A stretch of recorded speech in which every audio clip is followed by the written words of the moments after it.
an opening statement. After that, we're going to ask questions. We received questions from the press. We received questions from individuals. We're going to alternate. Question from the press, question from individuals. And we're going to try to get to as many of these questions as we possibly can. We have more questions than we will be able to meet, but we are going to do our best. The candidates have 4 minutes, or up to 4 minutes, to answer each question. They don't have to use that 4 minutes. They also have an opportunity to rebut if they choose to do. However, both candidates are aware that the rebuttal time will also take away time for another question. So we will all keep them honest in that regard. And hopefully we'll, again, try to get to many, many questions. Inasmuch as we were not able to get to all the questions, I have read them all. I am the only one who has read them. I have not shared these questions with anyone. If there are questions that have been asked a number of times, I will let you all know that. We'll have a question that comes up and I'll say, yes, you know, some other questions have been asked in this way, so you can understand the importance of it or the nuances of that question, which might have been asked in a different way. We have a timekeeper, our lovely Joyce Flynn, who is going to let candidates know when they have 30 seconds up and when their time has ended. And by coin toss, we have Mr. Cologne opening first. Your Honor, yes. In rebuttal, is it 4 minutes also? Or is Oh, no, there's 1 minute. 1 minute. Yeah. More, sir? Thanks. Let me see if I can do this without the mic. That's all right. And we'll see how that goes. Hi, everyone. I'm Dave Cologne. I'll tell you a little bit about me and about why I'm running. When Lee Zeldin was 26 years old, he ran for office for the first time. And since then, he's run again and again and again and again. When I was 26 years old, I took a different path. I took the oath of office as a federal prosecutor, and I stood up for the first time in court saying, I'm here, my name is David Cologne, and I'm here representing the people of the United States of America. I did that in courtrooms around the country. I did that working with foreign governments overseas. I worked to fight against corporate fraud, and I worked to fight against terrorism. Since that time, I've been a state prosecutor. I've been a businessman, an entrepreneur. I've been a volunteer in numerous government agencies and not-for-profits, including serving 8 years as the chair of the Planning Commission for Suffolk County. But my story starts here in Eastern Suffolk. My parents met in Rocky Point. My mom worked at the Carvel, and my dad liked ice cream. As you can see, I like to treat myself. Growing up here on Long Island, I learned a few important values. First, the value of our natural environment.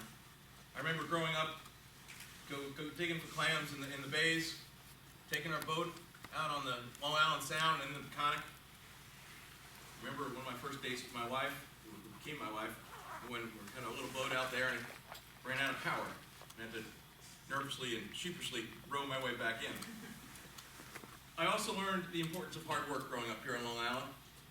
My mom was a public school teacher in the Shore and Wading River school districts in William Floyd. My dad was an engineer. And I worked too. Worked in high school, worked at college. I also learned the importance of democratic values, the values we share as a party. Hope, opportunity, fairness. These were values that were distilled into me at an early age. My grandfather was an important person in my life, and he was a stalwart Democrat. And on my 18th birthday, he drove me to the Board of Elections in Yaphank, where I registered as a Democrat. And I worked hard for the party when it wasn't easy to be a Democrat around here, growing up, and in times when we've had some more success more recently. I've worked in the party nationally, I've worked in the party locally, because I believe in the values we share as Democrats. That's why I decided to run for Congress, because I am so frustrated and scared and angry with the Republican Tea Party Congress and how they are turning down those very simple values that we share as Democrats. They are putting our economy at risk, they are putting our environment at risk, they are putting our educational system at risk, they are putting women's health at risk. And sadly, our congressman is at the head of that parade, calling the president a monarch, saying he's drank the Kool-Aid. That's not what Long Island's all about. That's not the kind of leadership Long Island needs. We need to go and challenge the Republican record on the economy, and I have a record record of creating jobs and helping to educate people for the next generation of jobs. We need people who can challenge the Republicans on their terrible environmental record. And I've been a stalwart supporter of the environment from day one growing up here. We need people who can challenge the Republicans when it comes to their embrace of corporate power. We need people who've been able to push back against that, and that's what I've done by holding companies accountable, prosecuting them, prosecuting money laundering, advocating for campaign finance reform. We also need a candidate who has experience in national security, can push back against the false Republican narrative that the only way to be strength is to bomb things. We need a candidate who has experience on the international scene and understands that we need to use our diplomatic strength, our economic strength, and our military strength to accomplish our American goals. I've had a lot of different hats in my life, whether it's as an employee or as a volunteer. But the most important job I have is that of a father. My daughter Sarah is 10, my son Peter is 8, and our daughter Meg is 4. They're growing up in a very different Long Island than the Long Island I grew up in. And we need to work together to make sure that they have an economy here on Long Island that gives them the kind of jobs that they need so they can be able to stay here, and the kind of housing they'll need so they and their friends and cohorts and all of our kids and grandkids can stay here. We need to make sure that we have an environment and a quality of life like the ones that we've enjoyed, and we need to fight, preserve, protect, and defend that environment and that quality of life. We need to make sure that we have the kind of economy that isn't pushed around by corporate power that we've never seen at the greatest extent we've ever seen it. We need to make sure that our kids aren't fighting against those who have it made already. And of course, we need to keep our government, we need to keep our country safe. I look forward to the conversation, and I look forward to tonight's debate. Thanks.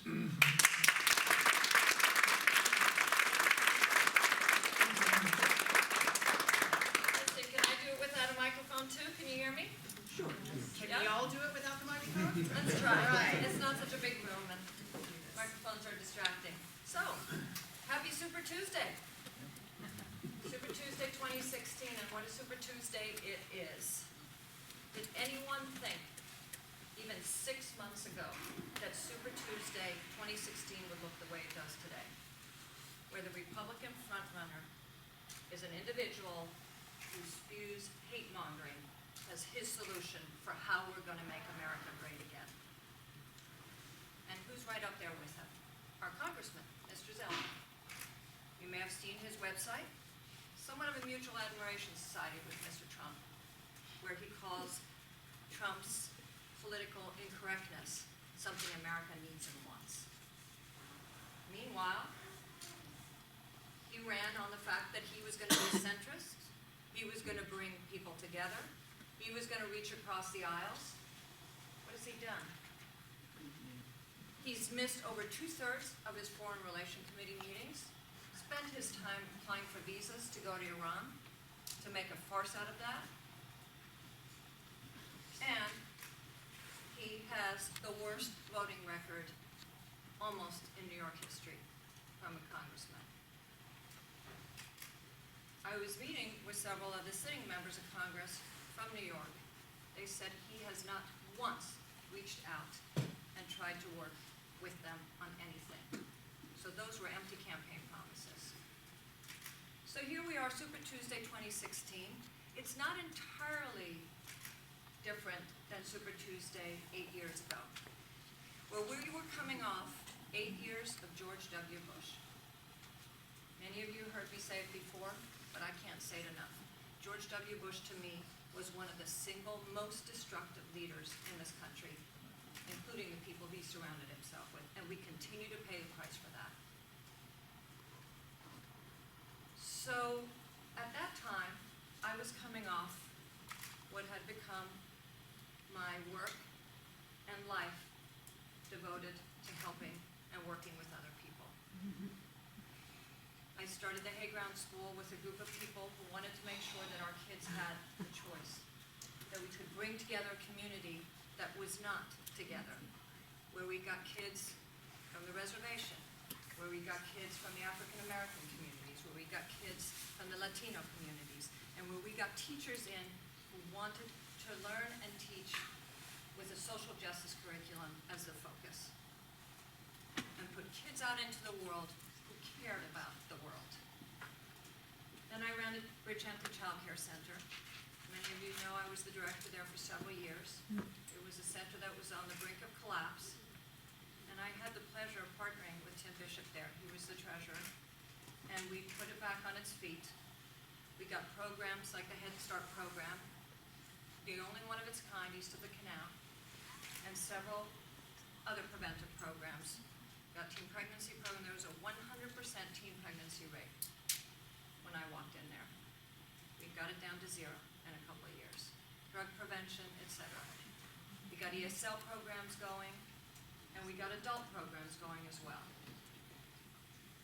Then I was asked to join the Institute for Not-for-Profit Management at Columbia Business School and complete a degree in just that, not-for-profit management, based on strategic planning and financial management. And on top of that, I was then asked to apply for a full 2-year program, which I did while working with some not-for-profits. And as part of that, I worked at the UN, at the Department of Peacekeeping. I was asked to join the effort to put together the largest democracy building project that the UN has ever undertaken, which was the elections in Congo, just about 10 years ago now. But there we are, back to election 8 years ago. And I felt that anyone who could had an obligation to make sure that no one of the likes of George W. Bush ever roamed the White House again. And so I approached Rich Schaefer and asked him if there was any campaign work I could get involved with. And he said, no, Anna, I want you to run for office. We need you to run for local office in Southampton. So I did. The rest is history. I was the only one who won on the Democratic line. And I've been reelected 3 times, 60-40 margins. And I got the job done, the job I promised I would do. The people, not politics, bringing people together, effective, strategic, and targeted development in terms of economics, jobs, bringing some strategy to how we provided our service, and kept the line on taxes, fixed the finances. We're now a AAA rated town.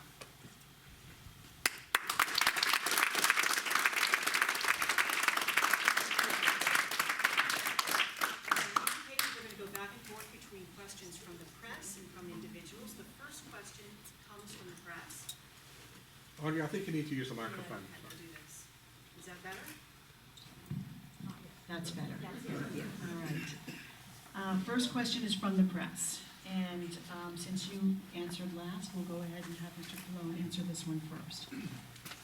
Do you believe Apple should comply with the court order and work with FBI investigators to create a way into the locked iPhone recovered from the body of the San Bernardino terrorism suspect? So I think many of you have read about what's happening recently with Apple. So just a little bit of background. So Apple has the iPhone of the fellow who we know committed the atrocities in San Bernardino, and I hope we get a chance to talk about gun control, because we can talk about the fact that Lee Zeldin, by the way, is someone who actually wants to make it easier for people on the terrorist watch list to get guns. But let's talk about that in a few minutes. So Apple has an iPhone which is basically the password has been locked.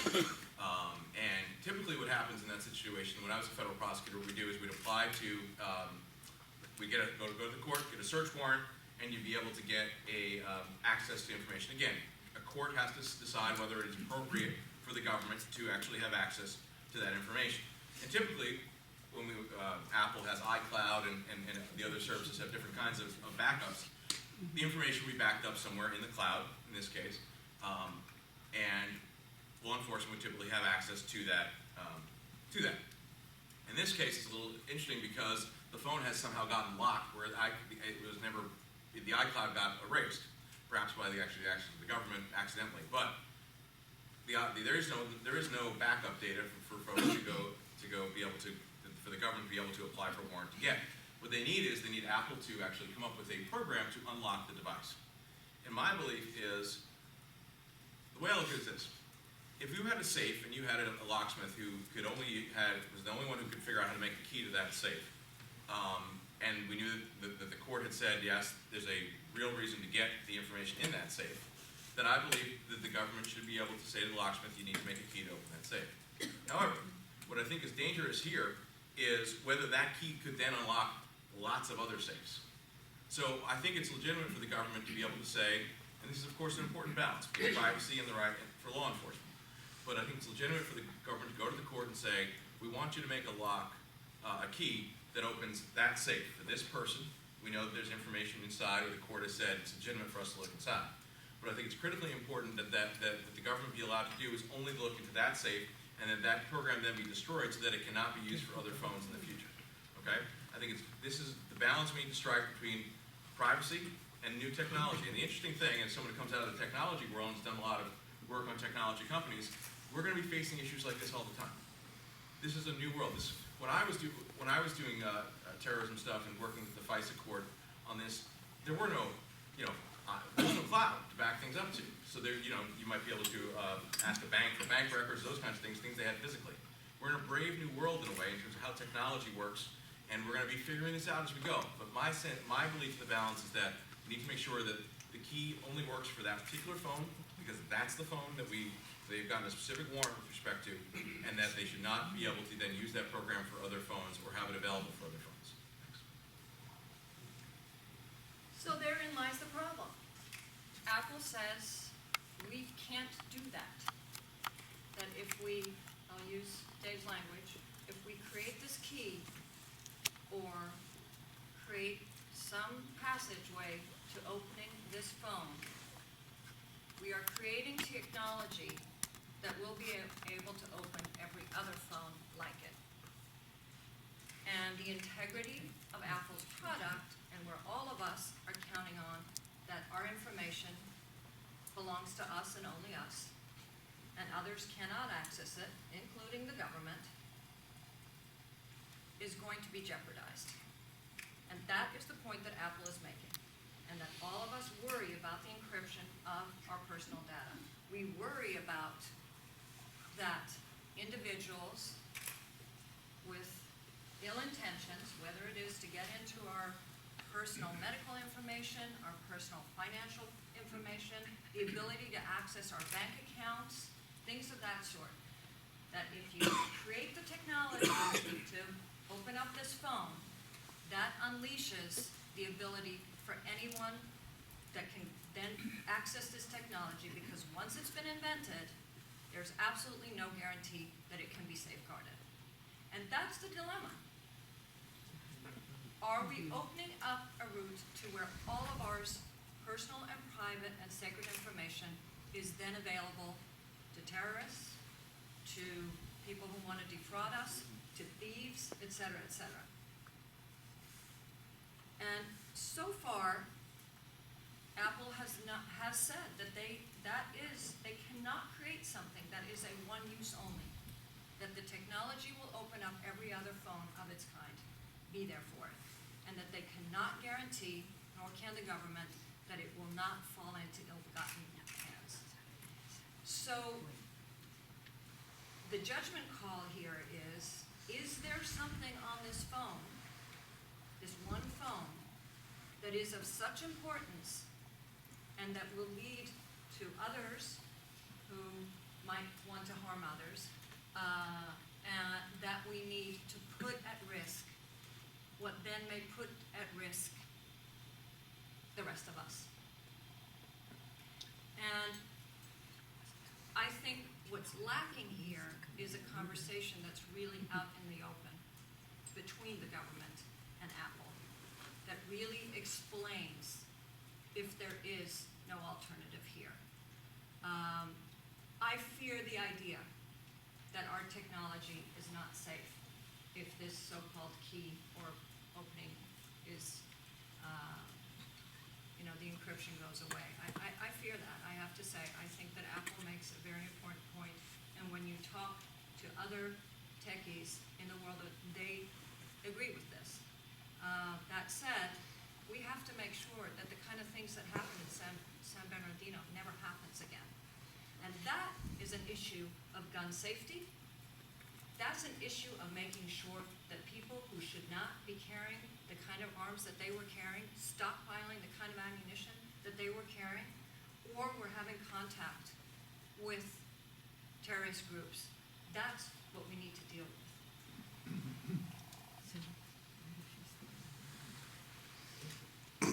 The next question comes from an individual.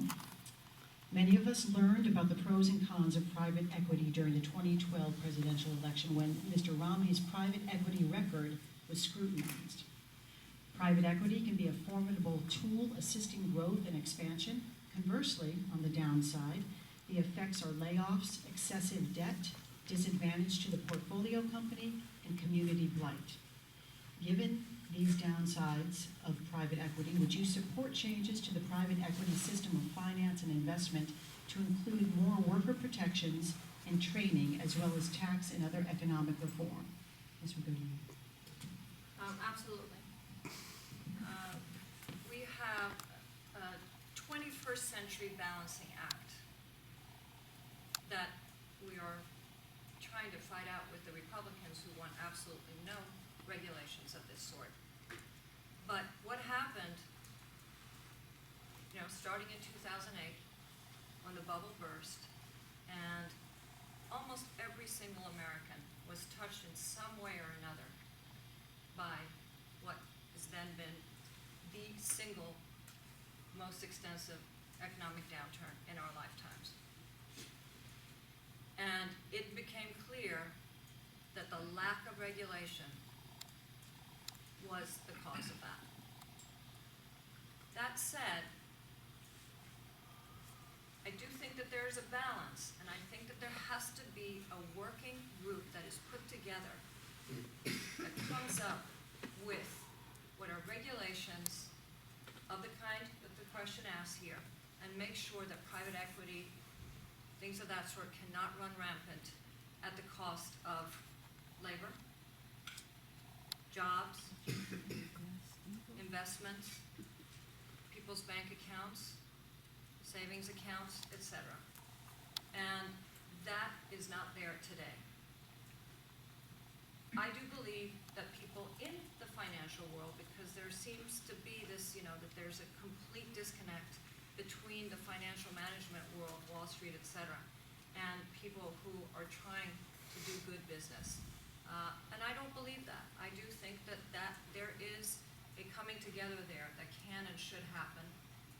It's started already. We have some good regulation in place, but we have not updated those regulations to the 21st century and things that are our reality today. And I'll say for myself, I took the oath of office on January 1st, 2008, the first time. The worst possible time to go into government. Everything was imploding around us. And the fact that there was no regulation that had stemmed that and started to stem that was so obvious to all of us, but it was certainly obvious to all of us in government. And that's why I started the whole financial management scrutiny, going into our books, auditing our accounting system, auditing our borrowing system, and looking at putting policies and procedures on a local level in Southampton.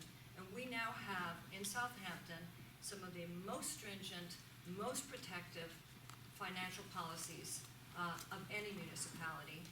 And we are a AAA rated town, one of the very few in New York State, as a result of those policies and the way we budgeted. And there are lessons to be learned from that. Yeah, I absolutely agree with regard to private equity. So one of the problems with private equity is people take out so much in loans, or they borrow so much from the bank to buy a company that they are forced to repay the bank back no matter what. But what do? If they get in trouble, they wind up squeezing the biggest cost factor from their company, which is labor, and people lose their jobs, which is completely unacceptable. One of the problems is we let in our financial system people borrow so much to buy companies. What we need to do is make sure that there's a lower amount that they borrow, and therefore they don't put the companies at risk. I think that's a critically important change and something that is very much needed. And what I do when we start companies, so we're not borrowing money. We usually give them some seed capital and see if they can start and grow. So we don't have that issue with regard to borrowing all this money. But that is what private equity does. They borrow a lot of money, by a company that's already existing, and then the bank says you gotta pay us back no matter what. You know, they have a tough time like the recession or any kind of tough time, and it's the workers who get on the short end of that stick. So one way to solve that problem is to not allow, to put a maximum amount on how much you can borrow as part of any deal. But to the point with regard to the recession, I think it is, as someone who was a former financial fraud prosecutor, it is unbelievable to me that no one went to jail over that. It is a complete and utter lack of I think, prosecutorial discretion, but also a lack of putting the right laws in place to make sure that people who put our economy at risk were not put in jail for that. One of the things that I think is also crazy, which will be one of the first things I address in the Congress, is that companies who get fined for their bad acts or have to pay penalties actually can deduct that as part of their taxes. Isn't that crazy? Isn't that crazy? We got to change that. I mean, that is, if you are a wrongdoer as a company, you should be penalized, you should be fined, and you shouldn't be able to write that off in your taxes, because you know what that's doing? That's basically making all of us pay for it, right? That's got to go. And we also have to put into place financial accountability systems and laws to make sure that those who would put our economy at risk pay the penalty when they are when things turn badly because of their bad decisions. And that is why we need to bring back things like, for instance, Glass-Steagall, which is a separation between the investment banking world and the consumer banking world. The problem is that the Congress and the president got rid of that about 10 years before the recession hit. And what you had a situation where bad investment banking decisions then contaminated our local banks, and that led to a lot of the problems. We need to make sure we keep a separation from those who are speculating and those are bank accounts at the local bank, which we should always be sure are safe. And so these are important changes that we need to focus on financially to make sure that the economy is working for all of us. And so I absolutely agree with the question.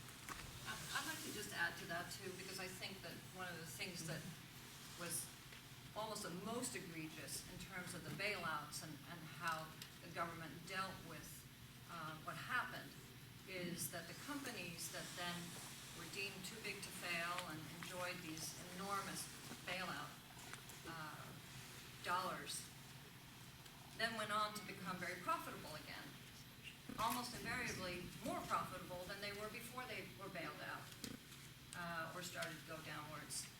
And there is no provision in that bailout where they now have to return the money that was used to bail them out.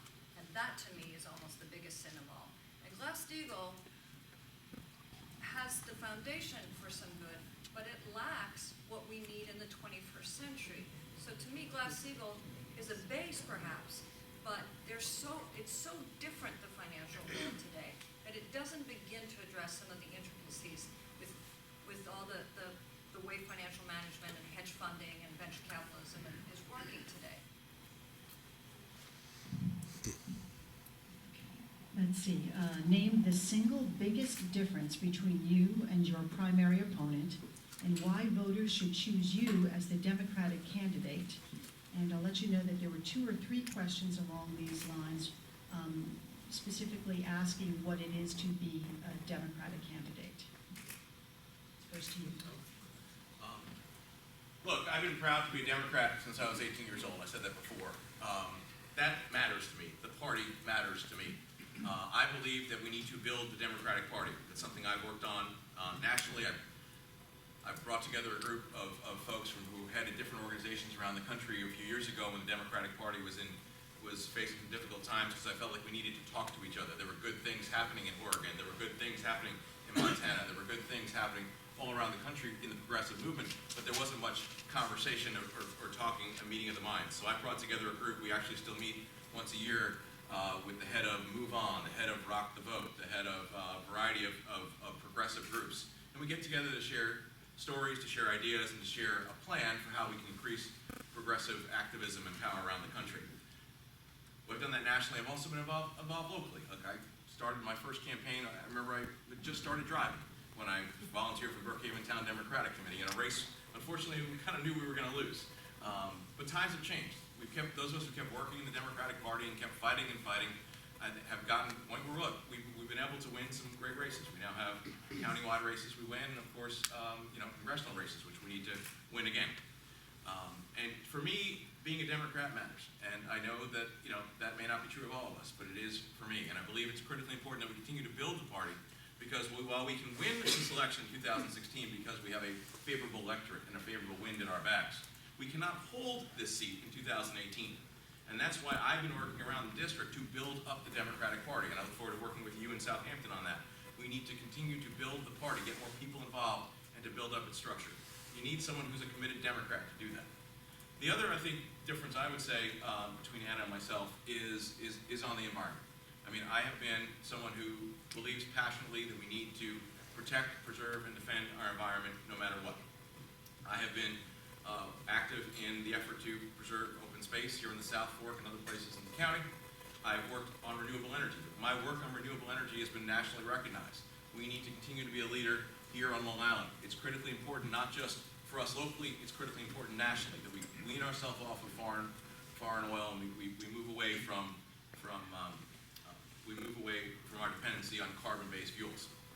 Also, water protection is something I've been passionately involved in. I've fought back against overdevelopment here in the eastern part of the county, and I think that's important. We need to preserve the quality of life here in the eastern part of the county, and all over the county.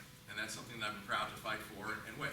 That's why the Long Island Environmental Voters Forum, when they looked at my record and the others' records, decided to endorse me.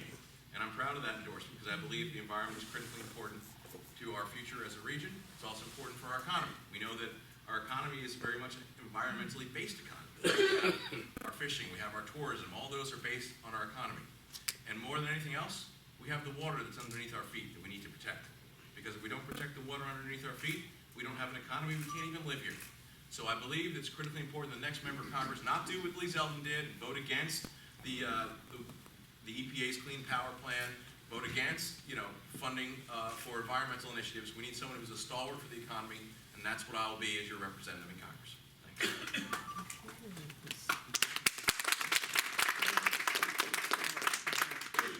So I have lived and worked my life devoted to democratic ideals. I spent my working career, particularly in this area, working for and with people, holding up and championing what matters to us as Democrats. I devoted my working life to that, and I devoted working with families that needed that. I've done many other things. I wanted to work with and for families and for the ideals that we as Democrats hold dear. When I was asked to run 8 years ago by Rich Schaefer, said we need someone like you to help break the Republican gridlock on government on a local level. We have a very hard time getting elected out there. I got elected on that I would represent people, not politics. That I would bring what had been my work and my devotion to working with other people, bringing people into the process, and doing what I could to make lives better for others, to bring what I could to bring some equality where there is very little equality in our society. And then I got reelected 3 more times. I got elected 3 times with 60-40 margins, and got other Democrats elected. And for the 2nd consecutive term now, Democrats are in the majority in the town of Southampton. That's never happened in the history of Southampton before. And how did we do that? Led the way on showing that we were the adults in the room. We were the ones who would bring people in. We were the ones who would legislate with an open door. We were the ones who would fix the financial mess, hold the line on taxes, and deal with the issues that really mattered.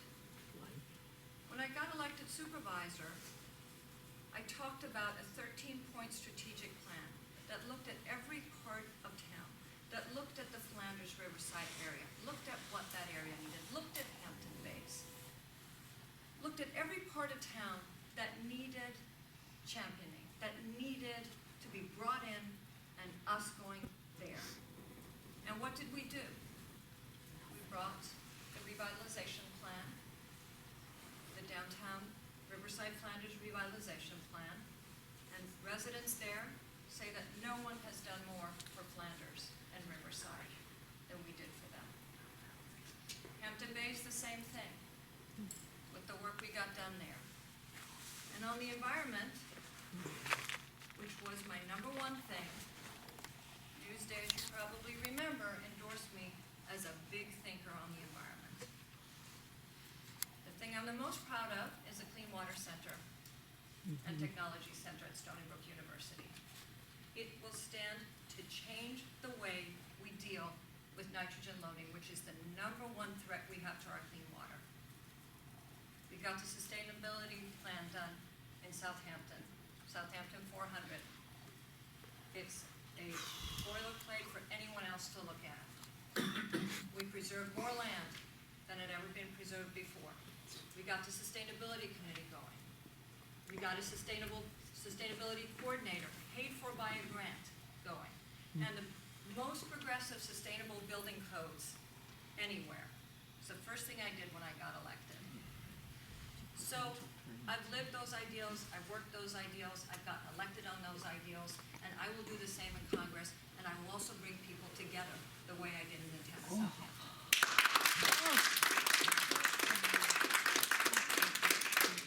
Okay, we're back to an individual question from an individual. A recent New York Times front page story reported that the scientific community has found that sea level is rising at an accelerating pace, especially along America's eastern seaboard. In Florida, 4 southeast counties have formed a climate change mitigation pact. Through those efforts, Miami Beach is dedicating between $400 and $500 million to ameliorate sea level rise impacts on their community. The question is, do you support similar alliances, and should Congress provide special funding or grants to support communities dealing with climate change like this? If yes, what would be the primary funding source? And Anna, this is to you. It's a very important question. And as Long Islanders, it's probably our number one question. And let's just start by saying that Lee Zeldin is a climate change denier. As recently as last week, he voted against a bill that established the fact that he was a climate change denier. The language was actually in there. So here we have a congressman living and representing Long Island who is a climate change denier. So in my 6 years as town supervisor, we had no less than 5 named storms. Unheard of. Not a year went by until this last year without a named storm. All the result of climate change. And what we learned most of all in Sandy was that because of the nitrogen loading, because the degrading of our wetlands, the storm surge, because of the tidal rises, was what caused the biggest havoc of all. So we've started working with the state, the county, and the federal government needs to come in as a partner. We partnered with the federal government when we did the erosion control districts and replenished 2 million cubic yards of sand to protect our beaches. Those are projects that need to happen all along the Long Island coast. Montauk has a version of that going, in my opinion, not good enough at all, putting shore hardening structures in place that have shown themselves to be temporary and disruptive. We absolutely need to come together. We absolutely need to find a funding source for this. It is crucial for our quality of life here, but it's also crucial for our economy here. And that's the part that I don't get with Mr. Zeldin, how he does not understand the simple math of that. And part of what we need to do too is get away from our dependence on fossil fuel. We need to get away from our dependence on LIPA, because LIPA has led us down the way of more and more dependence on fossil fuel. And as you may know, they were contemplating the Pt2 plant, a $5 billion power plant that the governor's energy group looked at and said it's absolutely unnecessary. And it will take away any funding or room for renewable energy. And I would say that's probably one of the big differences between Dave and myself. You know, Dave supported that and was actually the one who put out the RFP for it. And I think we need more progressive thinking than that. We need to look at the kind of programs that we put in place in Southampton, the Solarize Southampton program, which made it so that there are no regulations that get in the way of people solarizing their homes or their businesses. We are the single most solarized community on Long Island as a result of that. Those are the kinds of things we need to work with.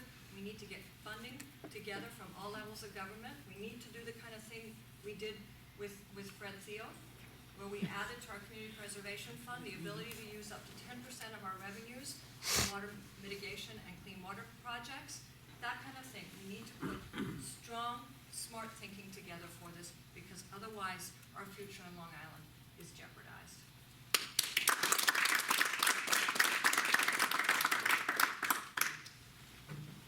So it's issues like this that Lee Zeldin really shows where he's a Tea Party guy and not a Long Island guy. Because here we are stuck out like a finger into the ocean.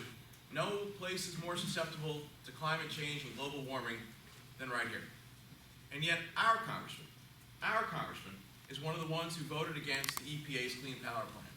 The crazy thing about that is it actually wouldn't cost us anything, because we here in New York actually met all the requirements already. It's other places that are polluting and that would have been held to a higher standard. And Lee Zeldin didn't vote to enforce that standard, didn't vote to require the Clean Power Plan, and quite frankly, all of us, therefore, his constituents, are the ones who are going to suffer, because we are on the front lines of climate change. It is clear that we need to do more. We need to make sure we are investing in protections for our coast. I was one of the people who authored the comprehensive plan for our county. One of the most important parts of that is the resiliency part. How do we make sure we, as a county, are protected against storms in the future? We do need new funding sources. We also need to make sure that those who pollute and put carbon into our air are held accountable, and that there is some cost to that. And for instance, the Citizens Climate Lobby has put together a plan, which I think is a great one, that actually holds accountable those who are going to be putting carbon into the air and puts a price on that carbon, and then returns that money back into the economy by giving it out to all the citizens. Part of that money can be used to fund the hardening and the protections, not hardening, the protections we need here in Southampton, East Hampton, and on the North Shore as well, all along our coasts. It's also critically important that we look at denitrifying. We make sure that we are making sure that our waters are protected and that our marshes are protected. It's certainly true. The marshes are the shock absorber of storm surge. So we need to make sure that that happens. And that is something we as a county, when I was at the county as a volunteer there, we worked on that quite a bit, and that's critically important. When it comes to renewable energy, I'm certainly very proud of my record. My work was recognized nationally we won the National Association of County Innovation Award for my work in putting together a solar code to make it easier for us to get solar all throughout Suffolk County. The solar installers came to us and said, the problem is that every town has different rules about how you do solar installations, and that slows down the whole process and makes it harder. So we brought together the 10 towns, Democrats, Republicans. We brought them together and said, hey, let's put together a code that protects public safety and makes it easier and simpler to put solar panels on the roofs. And we did that. We got all 10 towns to agree to that. And that was, and a number of our villages as well. And for that, we won a National County Innovation Award. I'm proud of that. I actually was asked to go speak in other places about how we help move renewable energy forward here on Long Island. Since that time, I then wrote the wind code and the geothermal code that has been adopted by several of our townships. So renewable energy is critically important. It is where we need to lead, because we should lead, because we are on the front lines of climate change. But in terms of new funding sources, I think we could look at the Citizens Climate Lobby plan and others like that to make sure we have new funding to protect our quality of life and our way of life here in the East End.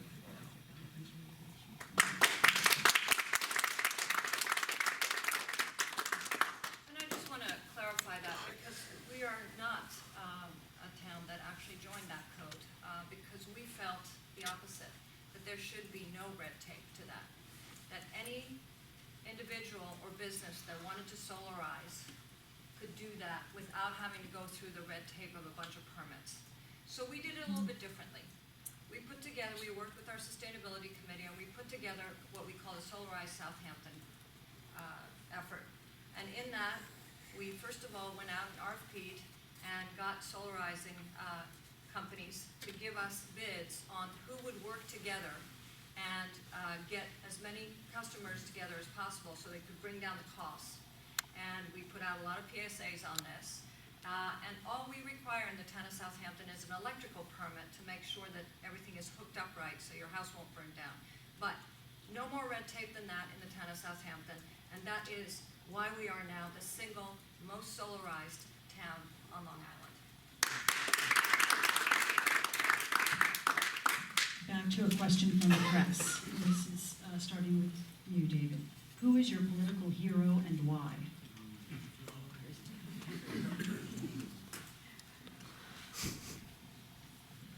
That's a good question. Look, we have had a lot of great Americans who we can all look up to, but for me, my political hero was my grandfather. It was him who first introduced me to the Democratic Party. My grandfather was involved in the city, and he told me he was involved in one of the clubs there, and he told me about how by working together, his club in Brooklyn was able to feed a bunch of families who weren't able to put Thanksgiving dinner together. And I remember that story because it was one of the first stories where I said, what is a club and what is politics and what is all that?